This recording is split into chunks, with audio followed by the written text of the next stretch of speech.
Shalom kakak-kakak, kembali kita akan mempelajari dalam sesi CMT Basic Staff Training tingkat seuni kawasan Barat. Dan terima kasih diberikan kesempatan kepada saya untuk memaparkan satu topik mengenai disiplin and disiplin. Izinkan saya share. Baik, pemuritan dan disiplin. Kita kembali belajar dari apa yang Yesus lakukan, karena ini adalah metode terbaik untuk dapat melakukan pemuritan dan disiplin. Baik, saya perkenalkan diri saya, Master Guide Vera Manalu, yang rindu untuk dan menetapkan ayat ini di dalam kehidupan saya. Dalam Kisah 20 ayat 24. Tetapi aku tidak menghiraukan nyawaku sedikit pun, asal saja aku dapat mencapai garis akhir dan menyelesaikan pelayanan yang ditugaskan oleh Tuhan Yesus kepadaku untuk memberi kesaksian tentang Injil kasih karunia Allah.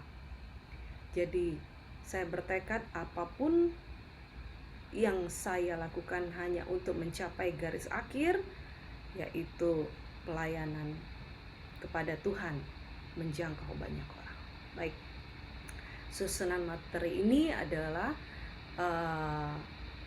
ada stimulasi di mana saya di dalam menyampaikan presentasi, harapannya ketika saya bertanya, tolong dijawab secara langsung dan cukup efisien untuk bisa kita secara sama-sama di dalam mendalami satu materi ini. Lalu ada pendahuluan, etimologi untuk lebih memahami, lalu dasar-dasar pemuritan, membahas tentang pemuritan, disiplin, dan bagaimana disiplin cocok dengan pemuritan sejati. Baik, saya akan mulai. Sebutkan satu kata yang Yesus lakukan untuk menjangkau orang-orang dengan kabar baik Injil. Satu kata. Lalu, apa yang Yesus ingin kita lakukan untuk menjangkau orang-orang dengan kabar baik Injil?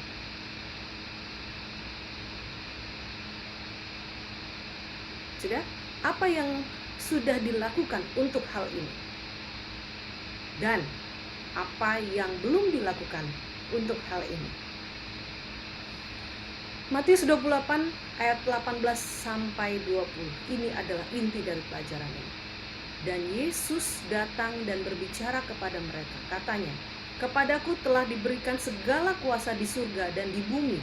Karena itu, pergilah, jadikanlah semua bangsa muridku, dan baptislah mereka dalam nama Bapa, Anak, dan Roh Kudus. Ajar mereka untuk melakukan segala sesuatu yang telah kuperintahkan kepadamu, dan lihatlah, aku menyertai kamu selalu, bahkan sampai akhir zaman."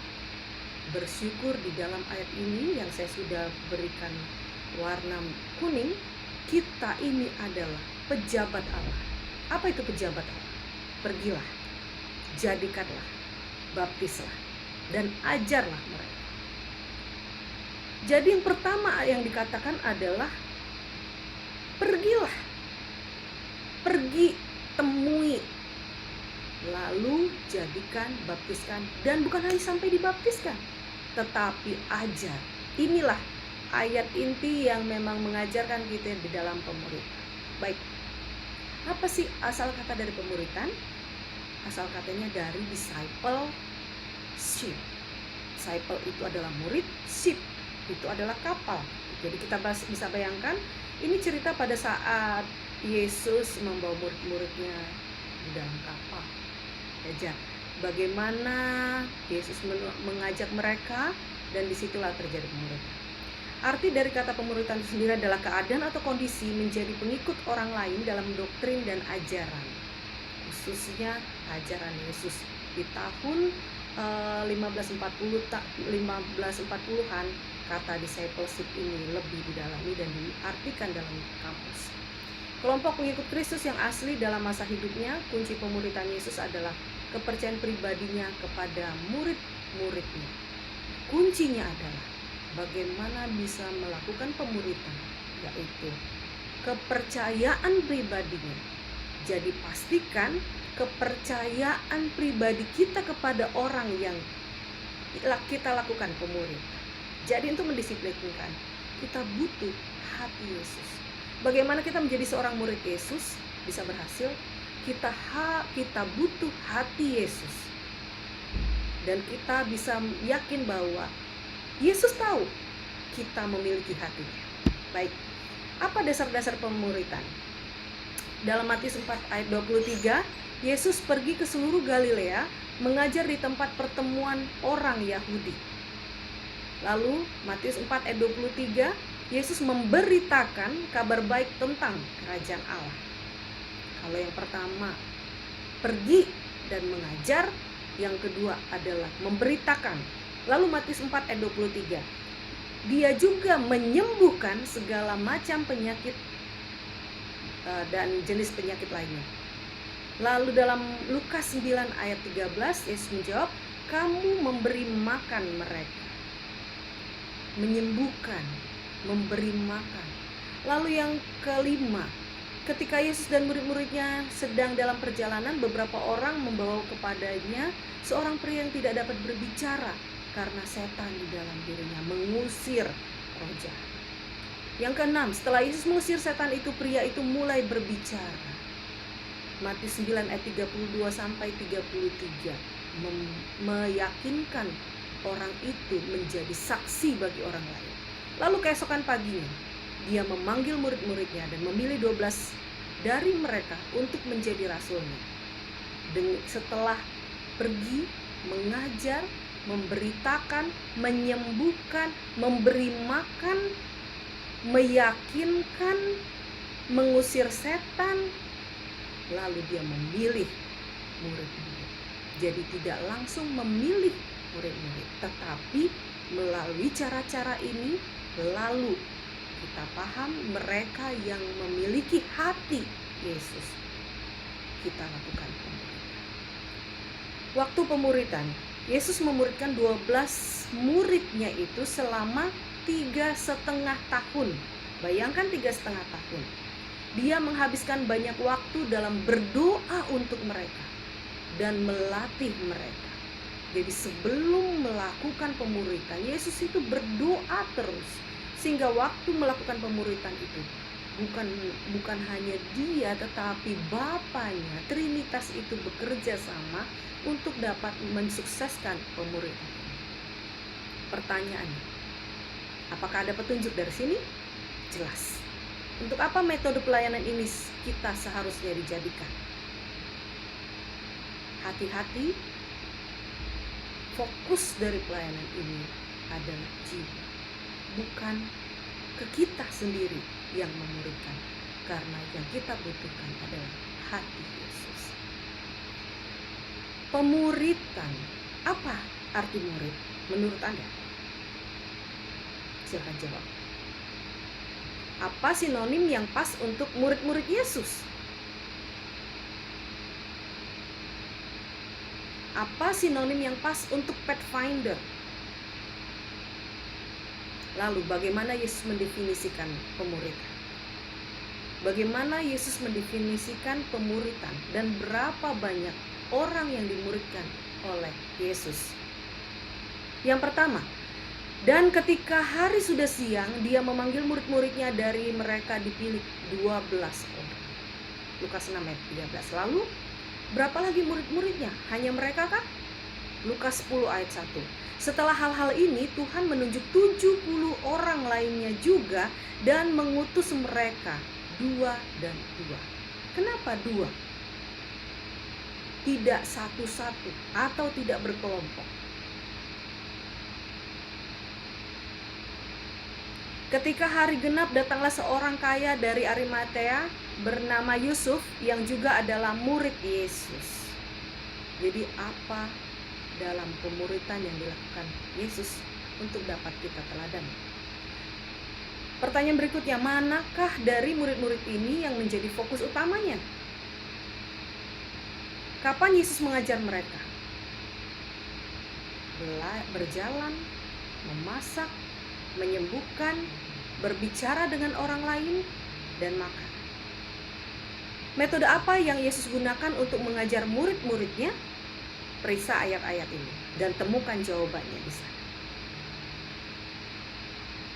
Karena di sanalah,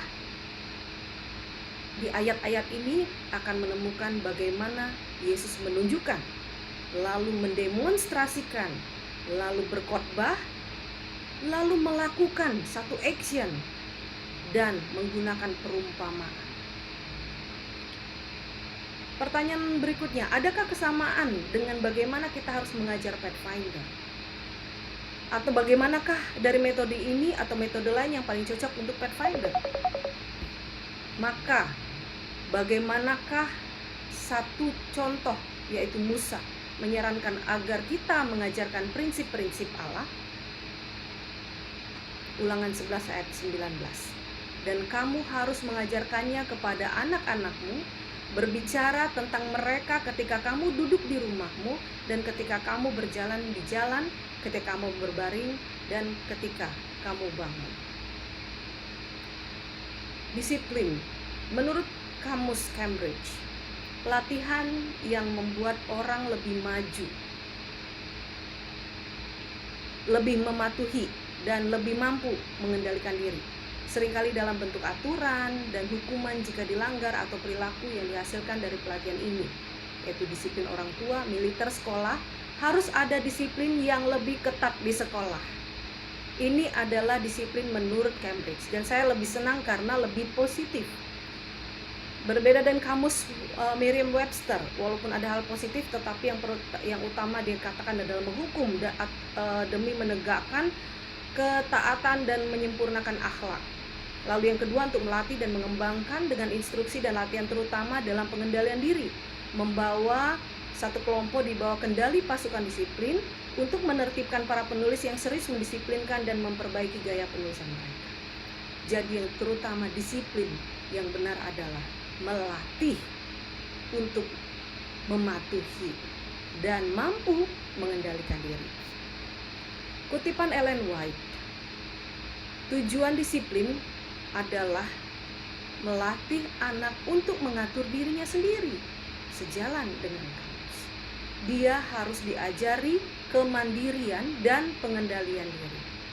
Oleh karena itu, segera setelah ia mampu memahami, akalnya harus ditempatkan pada sisi ketaatan. Itu makanya kelas kemajuan ini dimulai sangat-sangat dini, ya, mulai dari little sampai kepada master guide. Sesuai dengan usianya, di sanalah kemandirian dimulai dan pengendalian diri diajarkan. Biarlah semua yang berurusan dengan sedemikian rupa untuk menunjukkan ketaatan yang adil dan masuk akal, sehingga mereka bisa membedakan yang benar, yang baik, yang mana yang harus mereka lakukan, yang mana yang Tuhan ingin mereka lakukan.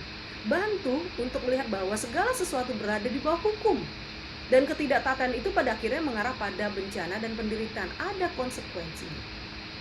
Ketika Tuhan berkata jangan, Dia dalam kasih memperingatkan kita tentang konsekuensi dan ketidaktaatan untuk menyelamatkan kita dari bahaya dan kerugian. Dan apabila ini sudah dipahami oleh setiap anak-anak, adik-adik ya, kelas kemajuan, mereka dengan sendirinya terbentuk karena hati Yesus ada dalam mereka. Prinsip disiplin yang pertama adalah saya akan mencoba untuk tidak mempermalukan Pathfinder. Jangan pernah melakukan peneguran di depan umum. Jangan pernah. Tujuan kita bukan menghukum mereka, bukan menghakimi mereka. Gunakanlah cara Kristus, gunakan cara Yesus, bagaimana Dia merangkul. Ketika ada masalah, saya akan berbicara satu-satu dan tatap muka dengan Pathfinder. Dengan demikian mereka akan respect kepada kita sebagai kakak pembina dan juga sangat menghormati Yesus. Saya akan menjelaskan konsekuensi alami dari pelanggaran karena kita sudah melatihnya sejak kecil. Saya akan mengkomunikasikan hati saya untuk Kristus melalui suara, tindakan, dan mungkin air mata saya. Artinya kita terlibat di dalam apa yang ia alami, sehingga ia pun merasakan bahwa pembina saya seperti Yesus yang mengutus kepada saya. Saya akan duduk bersama mereka sampai saya melihat komitmen untuk berubah, terutama jika anak itu membangkang. Apa yang perlu kita lakukan? Kita harus melihat setiap adik-adik Finder itu adalah unik. Jadi kita itu diberi kesempatan untuk belajar menghadapi mereka. Mengubah yang tidak baik menjadi baik adalah sesuatu yang luar biasa di depan Tuhan. Saya akan berdoa bersama mereka. Doakan. Kalaupun tidak bisa di dalam kata-kata secara langsung, doakan mereka. Ketika kita kembali ke unit, anak akan tahu bahwa Yesus dan saya mencintainya. Sekalipun dia merasa sakit, pada saat bertemu muka dengan muka menjelaskannya. Tetapi dia akan sadar bahwa pembina ini di dalam disiplin ingin mengajarkan bahwa itulah yang Yesus mau. Bukan lebih menekankan hukuman yang mereka terima. Disiplin dalam pemuritan ini penting sekali. Dalam buku Ellen G. White, Pendidikan halaman 290, pimpin para remaja untuk merasa bahwa mereka itu dipercaya, dan hanya sedikit yang tidak akan berusaha untuk membuktikan mereka layak untuk dipercaya. Artinya tidak butuh waktu untuk membuktikan, tetapi mereka meyakinkan bahwa Tuhan, terima kasih, Tuhan pasti mengirim kakak pembina ini. Artinya dia sudah memiliki hati Yesus. Pada prinsip yang sama, lebih baik meminta daripada memerintah. Orang yang disapa memiliki lebih kesempatan untuk membuktikan dirinya setia pada prinsip yang benar. Ketaatan adalah hasil dari pilihan daripada paksaan. Jadi, meminta akan lebih baik daripada memerintah. Coba jelaskan. Coba lakukan sesuatu daripada kamu harus melakukan ini. Karena penekanan perintah itu akan memberikan tekanan di dalam diri. Di dalam buku yang sama mengatakan aturan harus sedikit dan dipertimbangkan dengan baik. Dan ketika sekali dibuat, mereka harus dikuatkan. Jadi jangan terlalu banyak aturan yang membatasi mereka, tetapi libatkan mereka untuk action, melakukan sesuatu dari satu hal yang membuat mereka lebih kuat. Dan itulah tujuan kita, memuridkan mereka. Salah satu contoh, saya senang dengan compassion yang dilakukan oleh GC pertama kali datang ke Indonesia, ya, tim dari youth, mulai dari direktur bersama associate-nya, di mana compassion ini kita diajak turun ke jalan. Bagaimana kita bisa kontak langsung dengan mereka, berkomunikasi, melihat yang merokok kita gantikan dengan buah. Pertama mungkin tidak pede, tapi melihat satu tim begitu rame, itu meningkatkan pede. Dan begitu kita melakukan, orang itu mau memberikan rokoknya, sehingga dia merasakan, wah, apa yang saya rasakan? Bangga. Yang tadinya tidak berpikir bahwa saya akan bisa, ternyata sih bisa. Ternyata itulah cara Yesus. Tidak lebih banyak aturan sehingga itu berdampak pada hukuman yang harus dijalani, tetapi melibatkan mereka. Inilah pemuritan. Di halaman 291 dikatakan, pemuda memiliki cinta kebebasan sejak lahir. Mereka menginginkan kebebasan dan mereka perlu memahami bahwa berkat yang tak ternilai ini harus dinikmati hanya dalam kepatuhan kepada hukum Allah. Jadi apa cinta yang mereka miliki sejak lahir inilah yang perlu dikembangkan. Bukan kepada orientasi hukuman-hukuman bila melanggar kesalahan. Karena hukum Allah sendiri akan menuntun mereka dan tidak berorientasi pada hukum itu sendiri, tetapi cinta yang mereka dapati sejak kelahiran. Cinta kebebasan untuk menyatakan, cinta kebebasan untuk mempengaruhi orang lain. Hukum ini adalah pemelihara kebebasan dan kebebasan sejati. Ia menunjukkan dan melarang hal-hal yang merendahkan dan memperbudak. Dan dengan demikian, bagi yang taat, ia memberikan perlindungan dari kuasa kejahatan. Dalam halaman berikutnya, objek teguran yang sebenarnya diperoleh hanya ketika si pelanggar sendiri dituntut untuk melihat kesalahannya dan kehendaknya diminta untuk diperbaiki. Ketika ini tercapai, arahkan dia ke sumber pengampunan dan kekuatan. Berusaha untuk mempertahankan harga diri, menginspirasi dengan berani dan harapan. Pekerjaan ini adalah yang paling baik, paling sulit yang pernah dilakukan untuk manusia. Membutuhkan kebijaksanaan yang halus, kerentanan yang paling baik, pengetahuan tentang sifat manusia, dan iman, kesabaran yang lahir dari surga. Bersedia untuk bekerja dan berjaga dan menunggu. Ini pekerjaan yang tidak ada yang lebih penting dari itu. Jadi di dalam menegur juga ada sesuatu yang harus kita pikirkan, kita perhatikan untuk tidak merusak kepercayaannya dan bisa menuntun kepada hal yang baik.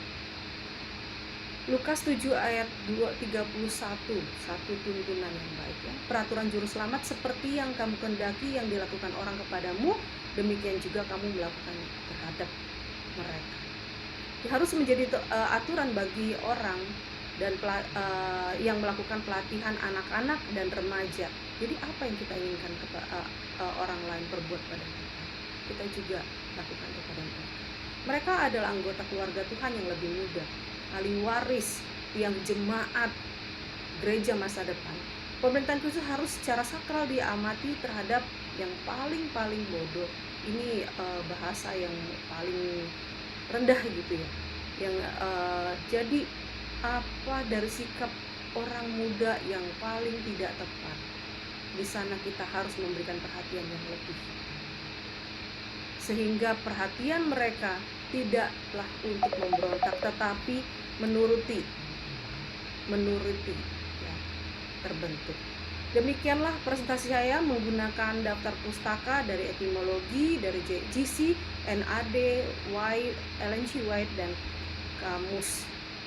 Ada satu tugas yang harus dijawab, bagaimana caranya melaksanakan disiplin dalam pemuritan oleh Yesus, dan bagaimana ini memotivasi Anda yang terutama.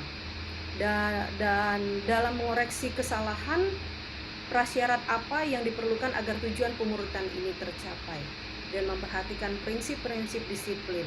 Tentunya kita melakukan apa yang Tuhan mau kita lakukan, dan kita harus memiliki hati Yesus yang juga harus dimiliki oleh orang yang kita jadikan pemuritan itu. Jadi jangan bangun jembatan, jangan bangun dinding maksud saya, tetapi bangunlah jembatan bagi mereka, sehingga mereka merasa dirangkul, dan kita menjadikan Yesus sebagai contoh dalam kehidupan kita. Begitu juga mereka akan melihat kita sebagai contoh di dalam kehidupan mereka.